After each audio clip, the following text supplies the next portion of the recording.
Welcome friends. आज हम सीखते हैं कि कैसे हम एक नए डोमेन को एक होस्टिंग अकाउंट से लिंक कर सकते हैं। ठीक है, जब भी आप किसी डोमेन को लेते हैं, देखिए मैंने एक बिगरॉक से एक डोमेन नेम लिया है अभी रिसेंटली। इससे मैं ये वाला मेरा डोमेन नेम है, मैं यहाँ पर जाता हूँ। जैसे ही मैं अपने अकाउंट के डोमेन नेम पर जाता हूँ, जैसे ये बिगरॉक का है, तो हर वेबसाइट का, हर प्लेटफॉर्म का जिससे भी आप ले रहे हैं, सबका इंटरफेस अलग होगा। ये बात हमेशा ध्यान रखें, लेकिन सभी का प्रोसेस सेम होगा। इसमें सबसे इम्पोर्टेंट चीज होती है नेम सर्वर्स, डीएनएस रिकॉर्ड्स, है ना। डीएनएस रिकॉर्ड जो होता है वो जब हम चेंज करते हैं तब ही हमारा डोमेन हमारी होस्टिंग पर पॉइंट आउट करता है और हमारी डोमेन और होस्टिंग आपस में लिंक करता है।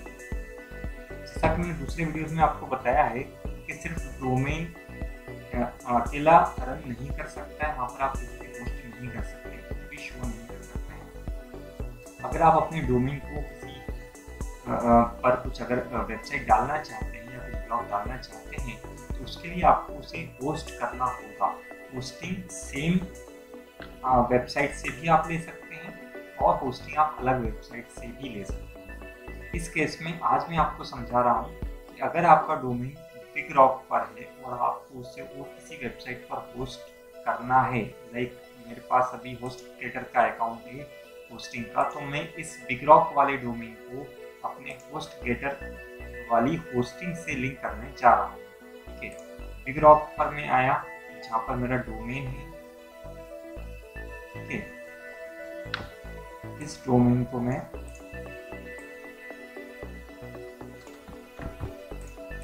कॉपी कर लेता हूँ। यहाँ पर खुल के हम देखते हैं तो ये कुछ भी नहीं बता रहा है, ये भी रिसेंटली लिया हुआ, ये कहीं पर भी पॉइंट नहीं कर रहा है। ठीक है, मैं यहाँ पर जाता हूँ नेम सर्वर पर। जैसे ही मैं जाता हूँ, यहाँ पर 4 ऑप्शन, इसके आगे ये पेन का आइकन दिया है जहाँ से हम इसे एडिट कर सकते हैं। बाय डिफॉल्ट जो नेम सर्वर होते हैं वो उसी कंपनी के या उसी वेबसाइट के होते हैं जहाँ से आपने डोमेन परचेज किया है। ये बात आपको याद रखना है।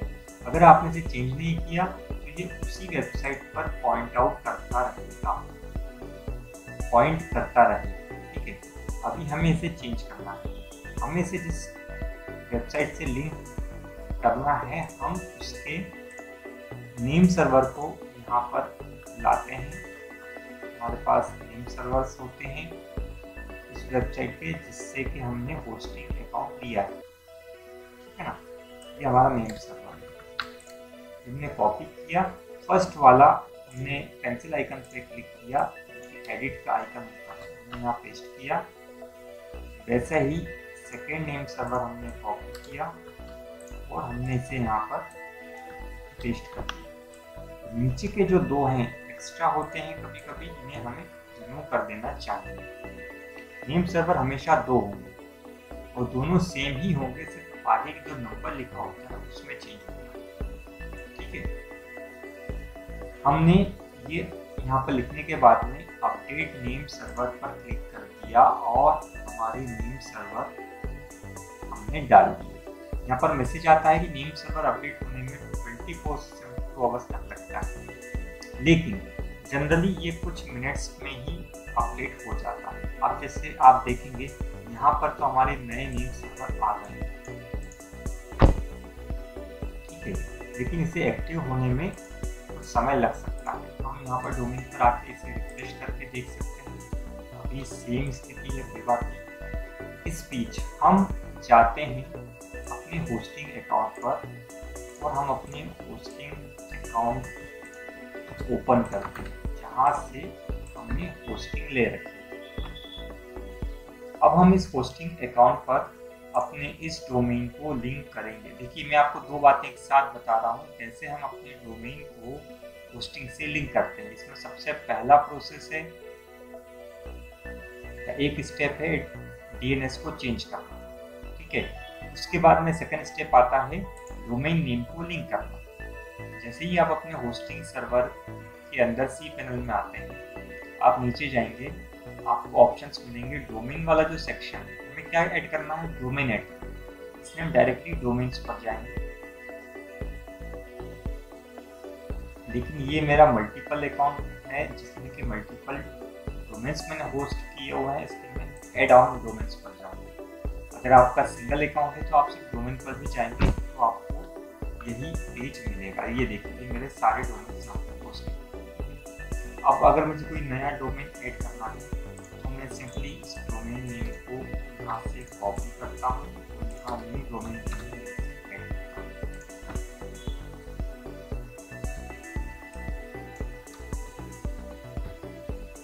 आगे का जो HTTP है या स्लैश है जो भी है आगे पीछे, वो इसमें कुछ भी नहीं आएगा, इसमें सिर्फ आपका डोमेन नेम आएगा। जैसे ही आप इसे यहाँ पर लिखते हैं वैसे ही ये इसका रूट का पाथ भी डिफाइन कर देता है, same as your domain name. बस अगर आप इसके साथ में FTP अकाउंट भी चाहते हैं तो आप इसे यहाँ से ऑन कर सकते हैं।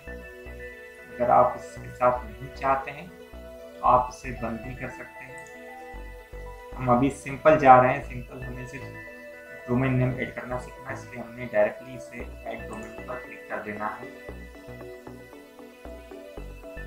और ये देखिए ये बता रहा है कि add on domain is created, यानी कि जो डोमेन ऐड किया है वो हमारे होस्टिंग अकाउंट से ऐड हो चुका है।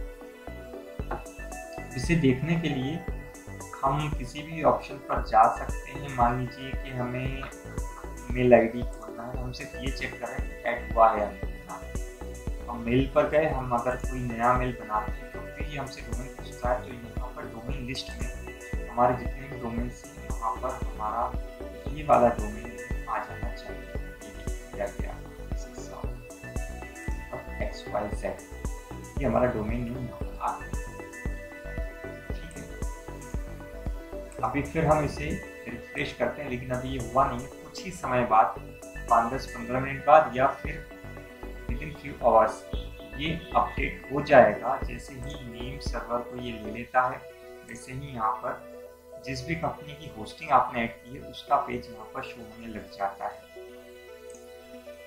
तो ये प्रोसेस था बहुत ही सिंपल, जिससे हम अपने डोमेन नेम को अपने होस्टिंग अकाउंट से ऐड करते हैं। फिर से मैं आपको ब्रीफ बता देता हूँ कि हमने पहले क्या किया। हमने पहले जिस वेबसाइट से हमने डोमेन लिया है हमने उस अकाउंट को ओपन किया, उसमें नीम सर्वर पर हम गए और हमने नीम सर्वर एडिट किया।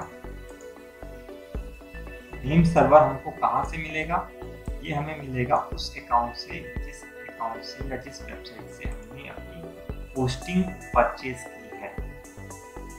इसमें कंफ्यूज ना हो, नेम सर्वर जो है होस्टिंग अकाउंट से मिलेगा। होस्टिंग अकाउंट से मिले हुए नेम सर्वर को हमने अपने डोमेन में यहाँ पर ऐड किया और इस डोमेन नेम को हमने अपने होस्टिंग अकाउंट से जहाँ से हमने होस्टिंग ली हमने वहाँ पर डोमेन्स में जाके इसे ऐड कर दिया। मतलब दोनों चीज़ें आपस में इंटरलिंक हो गई और हमारी वेबसाइट, अब हम वेबसाइट डाल सकते हैं। आप कोई भी फाइल्स हम जो है अपने सर्वर पर अपलोड कर सकते हैं जो कि हमें इस डोमेन नेम पर रिफ्लेक्ट होगी। यहाँ पर हमें वो चीज़ें दिखाई देगी।